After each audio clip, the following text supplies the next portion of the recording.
Ce soir, on va parler Clean Architecture avec toute la team Android de chez La Fourchette et en partenariat avec Xebia.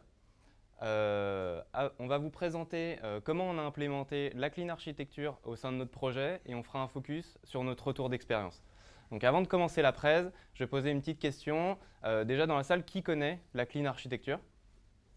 Ok, vous n'êtes pas très nombreux à la connaître. Et qui du coup l'a mise en place parmi ceux qui la connaissent? Ok, une personne. Ok. Bon bah ça tombe bien parce qu'on va vous expliquer ce qu'est la Clean Architecture, toutes les étapes qu'on a traversées pour la mettre en place. Et puis voilà. Donc, pour commencer, petite présentation de l'équipe. Cédric, lead dev Android chez La Fourchette depuis un peu plus de 8 mois, qui a initié la mise en place de la Clean Architecture sur le projet. Bonjour, bonjour tout le monde. Je suis ravi d'être présent.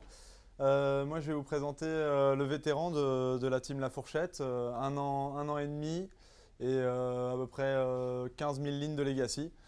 Voilà. Seb, Bonsoir tout le monde, je suis ravi d'être là moi aussi. Et j'ai aussi le plaisir de vous présenter, certains le connaissent, Laurent Russier, qui est consultant Android chez Xebia et qui travaille avec nous depuis 3 mois chez La Fourchette. Bonjour à tous. Moi je vais vous présenter Kevin, ça fait un peu moins de 3 mois qu'il est chez La Fourchette.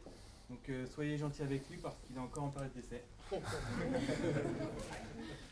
Alors, petite présentation de La Fourchette. La Fourchette, c'est une société qui a été créée en 2007 et qui, pas longtemps après, est devenue la plateforme principale de réservation en ligne de restaurants. En quelques chiffres, elle référence 36 000 restaurants, elle est implantée dans 12 pays. Fort de notre succès, elle a été rachetée par le groupe TripAdvisor en 2014. Pour autant, on a gardé quand même une super... Enfin, une marque, ouais, une dépendance assez forte en fait, et on a vraiment gardé notre marque. Donc notre mission, clairement en fait, c'est de vous faire découvrir les meilleurs restaurants avec les meilleures promotions et avec une expérience utilisateur au top du top. On a à peu près 2 millions de visites par mois sur notre plateforme Android. On représente 20% des bookings de toutes les plateformes confondues au sein de La Fourchette. On a 2 millions d'installations actuelles, 2 millions de downloads. Et on a une note qui progresse, qui est actuellement de 4,1 et qui va bientôt progresser à 4,2. Voilà.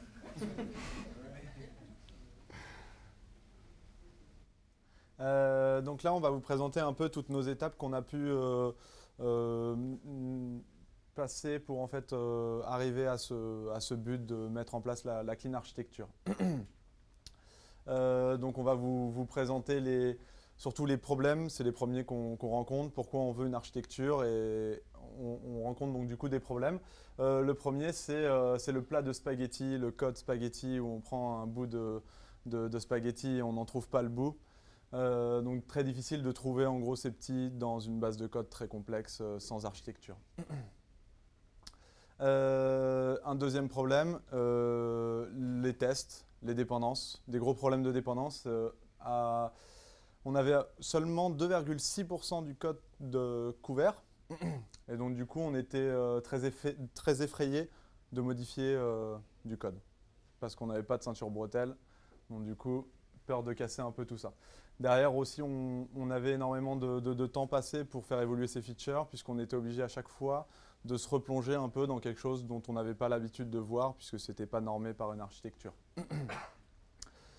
Pas de règles non plus, on pouvait voir une nomenclature, plein de nomenclatures différentes au sein d'une même classe et on n'avait aussi pas d'intégration continue. Donc derrière, il a fallu convaincre la team d'utiliser et d'implémenter une architecture au sein de l'application. Donc on avait besoin de définir des règles communes entre nous tous pour que ça soit beaucoup plus facile de relire le code de son collègue développeur et que ça soit beaucoup plus cohérent l'ensemble de l'application. Ensuite, donc l'architecture elle va permettre de tester facilement l'application, donc de la sécurité. Derrière, ça permet d'appliquer des principes solides ou Demeter par exemple avec l'inversion de dépendance, le single responsibility ou le principe de responsabilité minimale et on ne parle qu'à ses voisins.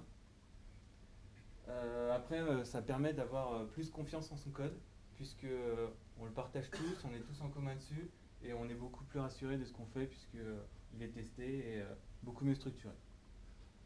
Et ça permet aussi à l'équipe de passer à un niveau, de passer un cap, de plus s'arrêter seulement au MVP, MVC et de faire une architecture beaucoup plus complexe comme d'autres entreprises, par exemple Le Monde, Mythique ou PMU bientôt. Ça permet aussi une meilleure stabilité pour l'application et au final ça rend la vie des développeurs beaucoup plus facile puisque il n'y a plus trop de spaghettis, c'est beaucoup plus clair. Ok. L'équipe est convaincue. Maintenant, l'idée, c'est de mettre en place un premier POC sur la clean architecture. On a pris le choix de la mettre en place sur un code existant parce que s'il faut créer un nouveau projet, mettre en place la nouvelle architecture, migrer les choses, c'est vraiment pas possible. Du coup, on prend la brique de clean architecture, on le met sur le code existant. L'idée pour mettre en place une clean architecture, c'est de partir sur un écran qui est quand même assez simple, pas trop de complexité d'UI, pas trop de business logique, mais quand même un peu. Et ça doit être une activité qui doit avoir quand même des interactions avec des composants tels que faire des appels réseau, etc. Le maître mot, on n'a pas trop le temps quand on dev, on a envie de faire les choses assez rapidement, mais quand on met en place une architecture, il faut vraiment savoir prendre son temps parce que c'est quelque chose qu'on va tirer après tout le long avec nous. Si on ne prend pas notre temps, ben, on ne s'en sortira pas après. La clean architecture, c'est une architecture qui est découpée en composants qui sont vraiment indépendants les uns des autres. Tous ces composants, on l'expliquera après, sont testés unitairement. Et on a fait ça dans le POC et c'était vraiment super. Une fois qu'on a fait le POC, on s'est mis ensemble avec toute l'équipe. On a fait une code review sur le code pour savoir si vraiment tout nous allait, tout correspondait à ce qu'on voulait définir. Et après, on a mis en prod. Faut pas avoir peur de mettre en prod une partie expérimentale comme la mise en place d'une nouvelle architecture. On regarde ce qui va se passer, on a mis en prod, on a eu des crashs, on a eu des choses qui se passaient. Voilà, c'est pas grave, c'est pas la fin du monde. On a corrigé ça et voilà.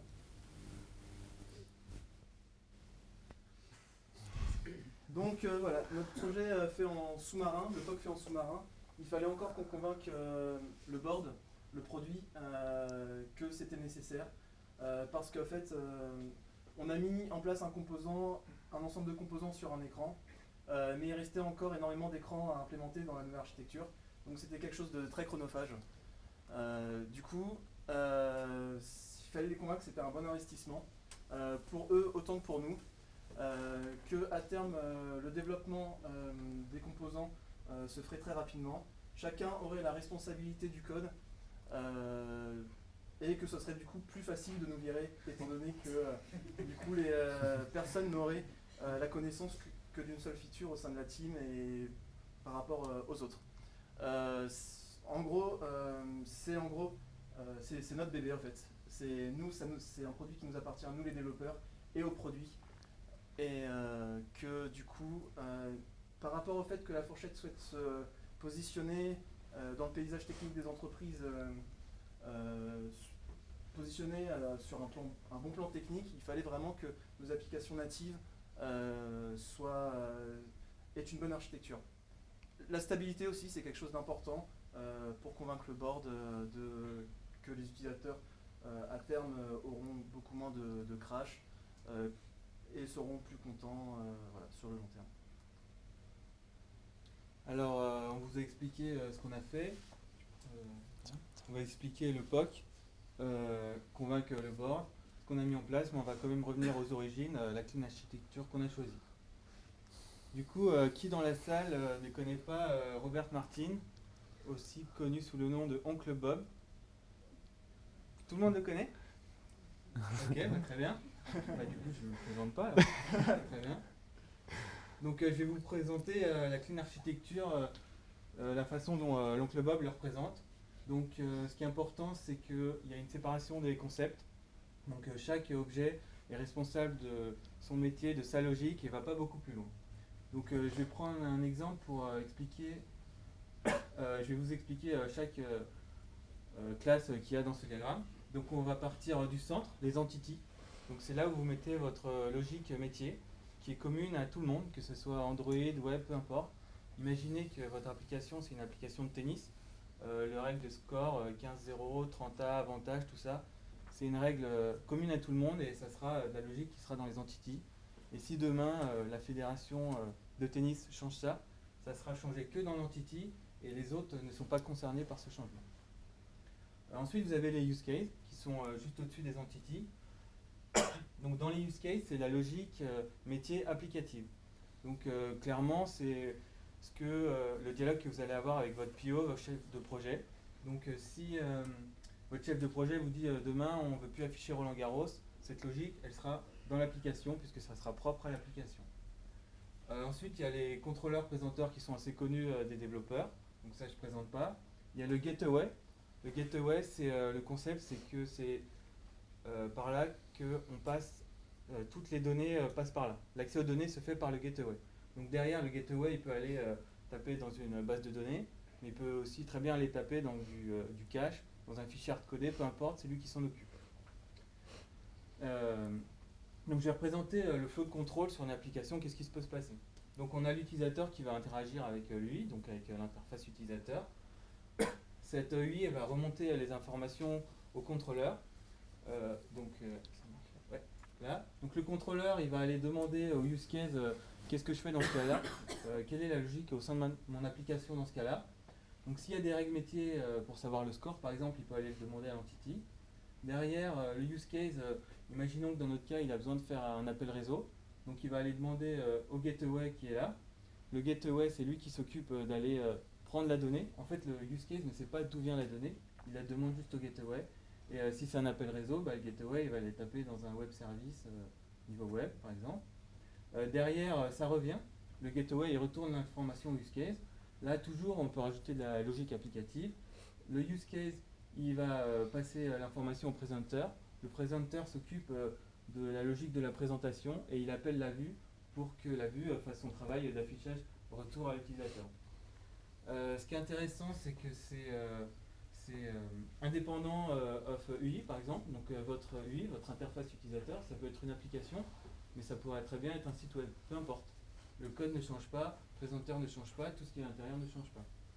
Ensuite, il y a aussi un concept, c'est que quand on est à l'intérieur d'une couche, on n'est pas censé connaître ce qu'il y a à l'extérieur.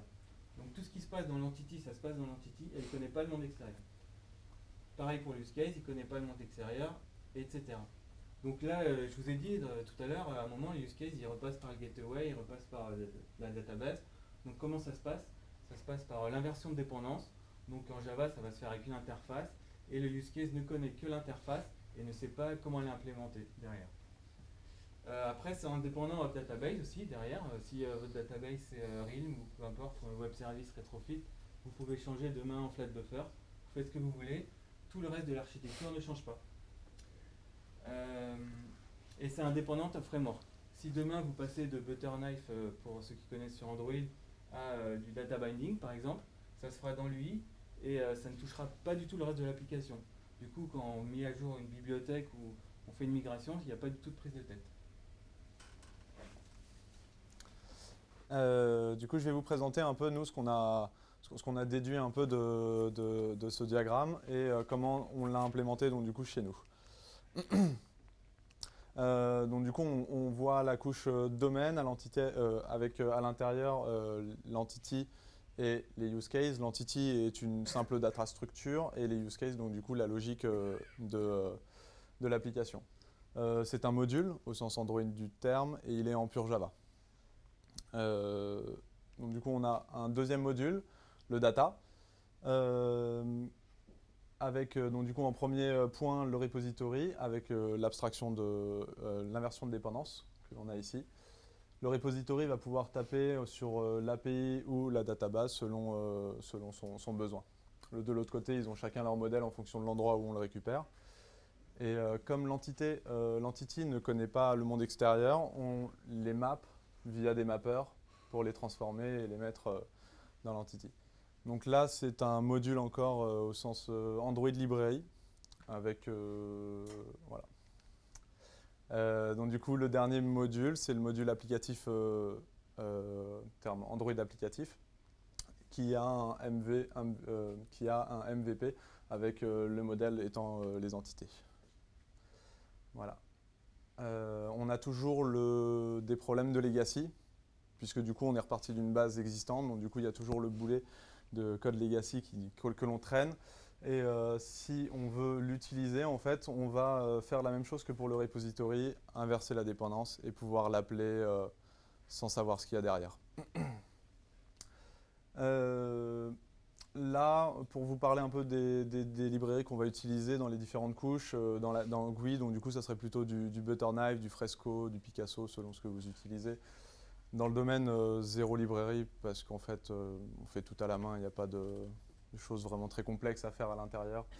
Et dans le data, du coup ça va être plutôt sur les accès réseau, donc du coup du retrofit, du hockey HTTP, des bases de données, des ORM ou ce genre de choses. Donc du coup, on est parti d'une architecture en spaghetti, et là, on en arrive à une architecture un petit peu plus en lasagne, et donc du coup, c'est certifié lasagne. Voilà, c'est maintenant l'heure que tous les développeurs attendaient, la démo. Voilà, on va faire du code, mettre la main dans le cambouis. On va vous présenter du coup comment on a réparti nos packages de manière fonctionnelle. On va aussi passer de la couche la plus basse, qui est la vue, pour partir jusqu'au repository. Et des petits tests unitaires aussi en TDD, pour finir sur comment est-ce qu'on a bridgé en fait, notre ancienne architecture sur la nouvelle, lorsque cela était nécessaire.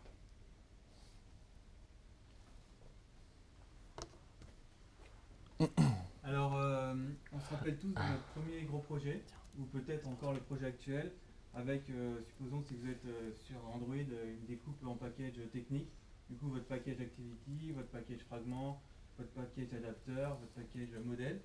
Donc quand on regarde son package d'avant, de cet ancien projet, on ne sait pas trop ce que fait l'application. On a bien compris qu'il y a des composants techniques, mais elle ne nous dit rien. Alors que ici, quand on regarde notre architecture, comment c'est rangé, on voit bien nos trois couches, data, domaine, GUI juste en dessous. Voilà. Et quand on rentre dans domaine, du coup, on peut aller directement ouvrir notre package use case et on comprend ce que fait l'application. Donc un développeur qui vient directement sur l'application, il ouvre ça, il regarde l'arborescence, il fait « Ah d'accord, cette application, elle a du food reporting, elle a de la location, elle a des restaurants, elle a de la review, elle a de la search. » Donc on comprend directement ce qu'elle fait. L'exemple qu'on a choisi de vous montrer ce soir, c'est l'ajout d'un favori. Classique, l'utilisateur ajoute un favori dans son application. Donc on peut aller directement dans la Restaurant Activity, c'est là que ça se passe. Donc on peut voir que cette application elle est assez grosse, elle fait plus de 1000 lignes. Donc c'est vite casse-tête, c'est difficile à tester, ce qu'on disait auparavant. Donc notre Restaurant Activity, elle a une Restaurant View. Donc une Restaurant View, qu'est-ce que c'est? C'est notre UI, c'est une interface. Dans cette interface, qu'est-ce qu'on peut voir? Des choses très logiques de la vue. Donc des show progress, des hide progress, du coup quand il y a des chargements, et l'action add favorite qu'elle remonte à son presenter. Donc on peut aller directement dans le presenter lead test, puisque en clean architecture c'est facile de tester ce qu'on fait puisque tout est bien décorrélé. Nous on a choisi de le faire en TDD pour avoir une couverture de test qui approche 100%. Donc on peut voir le test add favorite qui fait donc qu'est-ce qu'il fait? Donc décomposition du test en trois given, when, then. Donc when, qu'est-ce qui se passe? Le presenter add favorite avec un restaurant ID. Et à quoi on s'attend? On s'attend à ce que le presenter il dise à la vue d'afficher un progress, puisqu'il se passe une action. Il demande au use case d'ajouter le favori avec cet ID. Ensuite, il dit à la vue qu'il y a eu un succès dans ce cas-là, puisqu'en dessous il y a par exemple avec l'erreur, mais là on fait le succès. Donc l'ajout de favori avec succès, et derrière on hide le progress puisqu'on enlève le chargement. Donc on peut aller dans l'implémentation du presenter. Donc qu'est-ce qu'on voit? On voit que dans son constructeur déjà, on lui passe tout ce qu'il a besoin, tout ce dont il a besoin. C'est pas lui qui instancie quelque chose. On lui passe et on l'injecte. Derrière on peut regarder l'ajout de favori. Donc ça fait exactement ce qui a été écrit dans le test. Donc show progress, user-use-case.add-favorite, et derrière sur le succès, on hide le progress et on fait l'action que le favori a été ajouté. Donc à partir de là, on va voir la logique qui se trouve dans notre use case. Donc notre use case, pareil, il a une interface. Qu'est-ce qui se passe? Il a l'ajout d'un favori. On veut savoir ce qui se passe derrière avec un restaurant ID. Son implémentation, c'est quoi? C'est quand le user ID est nul, donc quand il n'est pas logué, quoi, il va retourner une erreur, une exception, et derrière, le presenter va faire son travail par rapport à cette exception, mais on n'a pas été plus loin, on s'est arrêté là. Dans notre cas, le user est logué, du coup, le use case, il va aller demander au repository de faire l'action d'ajouter un favori. Donc le favori repository, c'est une interface, c'est pour ça, ce qui permet de rentrer à l'intérieur de la couche du use case, et cette interface, elle propose de pouvoir ajouter un favori. L'ajout de favori, comment il se passe dans notre repository, donc ce qui est pareil qu'un gateway en fait, dans notre code, ce qui s'assimile au gateway. Donc l'ajout de favori, c'est quoi? C'est il appelle un service pour add un favorite. Donc ce service, si on va dessus, c'est quoi? C'est une interface rétrofit que les développeurs Android, j'espère, utilisent, puisque c'est assez pratique quand même. Donc voilà, là on a fait tout le cas d'un flow classique de l'UI vers le byte. Et on a bien vu que dans notre use case, sur le succès, on repartait dans le présenteur et on remontait. Derrière, il y a quelque chose d'important, c'est le code ancien, le legacy, comment on se rattache au legacy. Parce que ça marche bien quand on part from scratch, mais on a toujours du legacy. Donc de quoi on a besoin? On a besoin d'un getUserID pour connaître l'ID de notre user. Donc c'est quoi? C'est une interface qu'on a vue. Et derrière, comment elle est implémentée? Avec un user legacy, qui est aussi une interface pour faire l'inversion de dépendance. Et cette interface, derrière, elle est implémentée comment? Elle est implémentée par ici un session manager pour un getUserDetail qui c'était fait comme ça avant. On ne veut pas vraiment savoir, on ne veut pas mettre le nez dedans parce qu'on va tout casser et on se rattache comme ça à notre legacy.